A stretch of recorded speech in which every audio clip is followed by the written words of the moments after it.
Upang makatakas sa Soul Flame attack ng ating bida, agad na ginamit ni Yinsi ang lihim na teknik na Lock of Fate.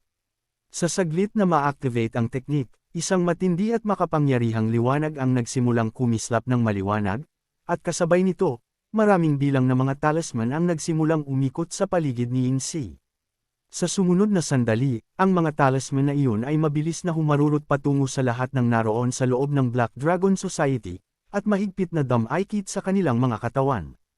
Tulala ang mga tao nang makita ang napakaraming nagniningning na talisman na lumilipad patungo sa kanila. Hindi nila maintindihan kung ano ang mga ito, at bago pa sila makakilos, dam-aikit na ang mga ito at sinimulan silang eye-lock sa kinatatayuan nila. Nagulat ang lahat ng selyuhan sila ng mga talisman. Sinubukan nilang kumawala ng buong lakas, ngunit hindi man lang may galaw ang kanilang mga katawan dahil sa epekto ng lock skill. Sa sandaling iyon, may nagtanong ng may pag-aalinlangan, "Chairman, ano ang balak ninyong gawin?" Isang tao sa tabi niya ang nagsalita sa nanginginig na tinig, "Chairman, bakit niyo kami kinukulong?" Pagkatapos ay may sumigaw sa takot, "Ang lakas ko. Nawawala ang lakas ko." Gaya niyon, lahat ng tao sa malapit ay nadikitan ng mga talisman na patuloy na humihigop ng kanilang lakas. Matapos silang mahuli lahat, sinimulan ni Yinsi na gamitin ang kanyang mga talisman upang direktang sipsipin ang kapangyarihan mula sa kanilang mga katawan. Manipis na agos ng enerhiya ang lumabas mula sa kanila at sumanib sa katawan ni Yinsi. Habang hinihigop ang kanilang haba ng buhay at lakas, tumawa si Yinsi at namutya, "Ibigay ninyo sa akin ang inyong lakas at buhay." Sa sandaling ito, umalangaw ang mga tili sa buong Black Dragon Society. Biglang sumugod ang isa sa mga skeleton warrior ng ating bida at inatake ang mga talisman na nakadikit sa mga taong nakakulong. Gayunpaman, kahit ang napakalakas na hataw ng palako ng skeleton warrior ay hindi nagawang putulin ang mga talisman sa isang tira lang. Nakikita ito, mariing nag-utos ang ating bida sa skeleton warrior, patuloy na tumaga. Huwag titigil, ngunit huli na ang lahat para sa iba, ang ilang mga tao ay nagsimula ng matuyo. Habang nauubos ang lakas, nangulubot sila hanggang sa magmukhang mga kalansay. Sa kabila nito, patuloy na sinubukan ng mga skeleton warrior na palayain ang mga natitira. Dahil dito, nagalit si Yinsi at malamig na sinabi, "Walang silbi yan, Linmuyo. Hindi mo masisira ang aking Lock of Fate. Dudurugin ko ang lahat ng iyong summons, pagkatapos ay pagdurusahin kita ng walang hanggan at gagawin kitang aking Shikigami." Sa kabilang banda, tiningnan ng ating bida ang mga tao at seryosong nag-isip, masyado pang pilit ang mga paraan ko laban sa mga god-level experts. Nang walang pag-aalinlangan, agad niyang ipinatawag ang Lick General at inutusan itong i-activate ang mga buffs. Itinaas ng Lick General ang kanyang tungkod at binigyan ang lahat ng skeleton warriors ng Thunder Halo, Poisonous Halo, at Fire Halo. Dahil sa mga buffs, sumugod ang mga skeleton warriors kay Yinsi ng may mas matinding lakas. Ang mga may fire buffs ay nagpakawala ng apoy, ang may thunder ay naglabas ng kuryente, at ang may poison ay umatake gamit ang lason. Sa galit ni Yinsi, itinaas niya ang kanyang tungkod at sumigaw, "Nangangahas kayong makipaglaro sa kidlat. Lumabas ka, Shikigami, Child of Thunder." Sa paglitaw ng Child of Thunder, bumagsak ang napakaraming kidlat mula sa langit. Inutusan ito ni Yinsi na atakihin ang ating bida.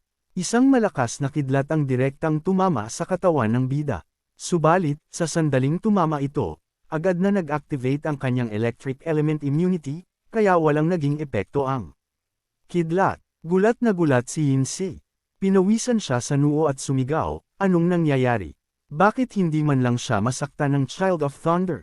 Habang nagkakagulo, biglang lumitaw si Bai sa harap ng Child of Thunder. Nag-ipon siya ng lakas sa kanyang kamao at sa isang paputok na galaw, sinuntok ang Child of Thunder mula sa malayo. Tumagos ang enerhiya ng suntok sa dibdib nito hanggang sa kabilang panig. Agad na natalo ang Child of Thunder ng napakabilis. Lumingon si Bai sa ating bida at seryosong sinabi, "Bata, sapat na ba ang laro mo?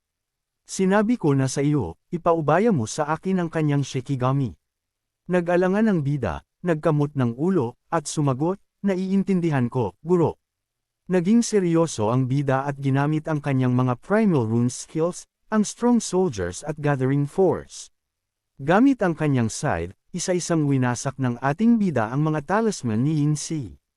Natarante si Yin-Si nang makitang mabilis na nasesira ang kanyang teknik. Ang aking Lock of Fate. Tumaas ng 10 beses ang lakas ng atake ng batang ito. Galit na sumigaw si Yin-Si, kung kaya mong sirain ang Lock of Fate, ibig sabihin ay kaya mo akong saktan. Isang level 53 na bata lang, nangangahas na hamunin ang isang God-level expert. Agad niyang ginamit ang Shikigami Fusion. Isang malakas na ritual ng kidlat ang lumitaw sa kanyang paanan.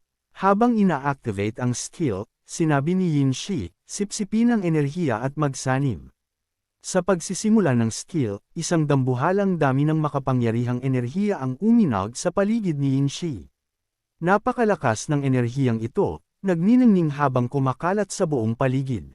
Nagtipon ng makapangyarihang life energy sa paligid ng pormasayon, at habang ginagawa ito, tumawa si Yin-Si at sinabi, kapag nagtagumpay ang aking summoning, kayong dalawa ay mananatili na rito habang buhay. Nang makita ito ni Bai, naging seryoso siya at nag-isip, nabalitaan ko na ang pinakamalalakas na Onmyoji ay kayang magpatawag ng mga legendary Shikigami. Hindi ko inakalang naabot na ni Yin-Si ang antas na ito. Sa sandaling iyon, isang matinding nilalang ang nagsimulang mabuo mula sa ritual. Ang unang nakita ay ang mata nito. Sa saglit na lumitaw ang mata, isang nakakapanghina na presyon ang bumalot sa buong lugar, at may itim na enerhiyang lumalabas sa paligid ng mata na kumakalat sa kapaligiran. Dahil dito, naging seryoso ang ating bida. Inilabas niya ang Poison God's Blood Essence mula sa kanyang inventory at sinabi, napakalamig at napakasamang aura, hindi ko ito gusto. Nang walang pag-aantala, ipinatawag niya ang Poison Thunder Beast at pinasugod ito sa gitna ng ritual upang tuluyang wasakin ang pormasayon. Sa bilis ng kidlat, humarurot ang Poison Thunder Beast patungo sa ritual. Si Bai, na nasa himpapawid, ay mabilis na lumipad ng mas mataas nang mapansin ang Poison Thunder Beast, dahil isang nakamamatay na lasong gas ang nagsimulang kumalat. Habang nakatingin sa lason, sinabi niya, hindi man lang nagbabala ang batang iyon. Ayaw kong mahawahan ng nakamamatay na lasong iyan kahit bahagya. Samantala, nakarating na ang Poison Thunder Beast sa harap ng ritual. Nagpakawala na ang ating bida ng isang napakatinding lason gamit ang essence ng Poison God. Ginamit ng Thunder Beast ang skill na Poison Engravings upang sipsipin ang lahat ng lason sa paligid patungo sa katawan nito. Matapos makasipsip ng dambuhalang dami ng lason, ibinuko ng Poison Thunder Beast ang kanyang bibig para sa isang Poison Bombardment attack. Nang makita ang nakakatakot na atake ito, tuluyang natarante si Yin-Si at sumigaw, anong klaseng skill ito? Bago pa man makatakas si Yin-Si, sumabog ang malakas na lason sa buong lugar. Hamampas ang lasong gas sa katawan ni Yin-Si habang desperado siyang sumusubok na protektahan ang sarili. Gayunpaman, sa loob lang ng ilang saglit, tuluyang nilamon ng lason ang kanyang katawan at nagsimula itong matuno. Habang nakikitang natutunaw ang sariling katawan, sumigaw si Yin-Si sa matinding takot, imposible ito. Anong klaseng lason ito para makaya nitong tunawin ang aking God-level na katawan? Maya-maya pa, tuluyang naluso ang kanyang katawan at kalansay na lamang ang natira. Kasabay ng pagkapuksa ni Yin-Si, gumuho at nawasak din ang ritual. Mula sa langit, gulat na napatingin si Bai sa lasong gas at sinabi, napakasidhing lason. Bagamat karaniwang mahina ang pisikal na katawan ng isang summoner, hindi ko inaasahan na magagawa ito ni Lin Muyo. Hindi nagtagal, unti-unting tumahimik ang buong lugar. Ang lahat ng skill na ginamit ni Yin-Si ay naglaho at nawala. Nang bumalik ang katahimikan, lumapit ang mga elder ng Black Dragon Society sa ating bida at kay Bai. Sandali silang tiningnan ni Bai at, nang walang sinasabi, agad siyang nag-teleport palayo kasama ang ating bida. Matapos silang umalis, bakas pa rin ang takot sa mukha ng mga natirang tao sa Dragon Society, dahil ang lugar kung saan nagpakawala ng lason ang ating bida ay balot pa rin ng nakamamatay na gas. Dito nagtatapos ang kabanatang ito. Anong mga sorpresa kaya ang naghihintay sa atin sa susunod? Alamin natin sa darating na episode. Siguraduhin i-rate ang chapter na ito mula 1 hanggang 10 sa comment section sa ibaba. Magkikita-kita tayo sa susunod na video.